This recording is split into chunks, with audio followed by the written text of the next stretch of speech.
Hello everyone, how are you? তো একটা latest update তোমাদের জন্য এনেছি। আপডেটটি হলো জ্ঞানেশ কুমার, রাজীব কুমারের পরে জ্ঞানেশ কুমার আমাদের ভারতের newly appointed chief election commissioner.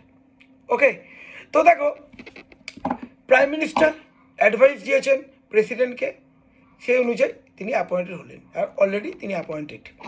আচ্ছা, এবার একটু আমাদের পলিটি পয়েন্ট থেকে ইম্পর্টেন্ট কী কী আছে আমাদের বলি। দেখো, 2023-এ না chief election commission appointment act অনুযায়ী ইন্ট্রোডিউস করা হয়েছিল একটা নিউ মানে সিলেকশন মেথড। কীরকম সিলেকশন মেথড? একটা সার্চ কমিটি থাকবে, তারা শর্ট লিস্ট করবে 5 জনের মধ্যে, ঠিক আছে? এবার দেখো, 5 জন শর্ট লিস্ট করা হলো, 5 জনকে। এবার আমাদের চলে যাবে সিলেকশন প্যানেলে। সিলেকশন প্যানেলে কে থাকবে? সিলেকশন প্যানেলে থাকবে পিএম, হোম মিনিস্টার এবং leader of the opposition. Picks the final name. Okay, then নাম যার করা হলো, যেমন এই মুহূর্তে জ্ঞানেশ কুমারকে করা হয়েছে, ওনার নামটা রাষ্ট্রপতির কাছে চলে যাবে এবং রাষ্ট্রপতি শপথ দেবেন এবং তিনি ইলেকশন কমিশন অফ ইন্ডিয়া হয়ে যাবেন। এইগুলো আমাদের মানে সংবিধান বলছে।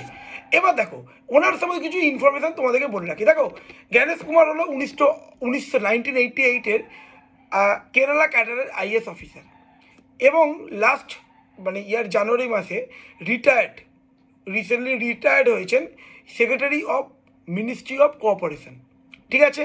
এছাড়া তিনি হোম মিনিস্ট্রিও খুব গুরুত্বপূর্ণ ভূমিকায় ছিলেন। দেখো, তিনি প্রথম 5 বছর তিনি হোম মিনিস্ট্রিতে অ্যাজ এ জয়েন্ট সেক্রেটারি হিসেবে তিনি ওয়ার্কিং করেছেন।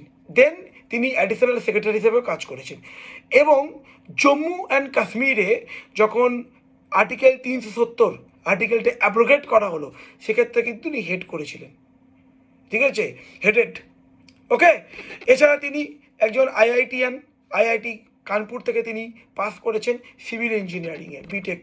ওকে, এইগুলো ওনার সম্বন্ধে কিছু ইনফরমেশান। এবার পলিটি পয়েন্ট থেকে ইম্পর্টেন্ট।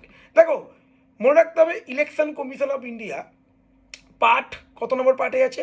পার্ট 15, আর্টিকেল 324 থেকে 329, খুব গুরুত্বপূর্ণ কিন্তু। ওকে, আর প্রথমে কিন্তু সিঙ্গেল মেম্বার মানে বডি ছিল, পরবর্তীকালে মাল্টি মেম্বার বডি করা হয়। এটা তোমাদের বলতে হয় সিঙ্গেল মেম্বার থেকে মাল্টি মেম্বার বডি করা হলো কত সালে, এটা তোমরা আমাকে কমেন্ট সেকশনে বলবে। এরকম আপডেটসের জন্য অবশ্যই করে তোমরা কিন্তু এই ইনসাইড ডব্লিউবিসিএস ইউটিউব চ্যানেলটি মেক শিওর তোমরা সাবস্ক্রাইব করবে, লাইক করবে এবং শেয়ার করবে। Thank you.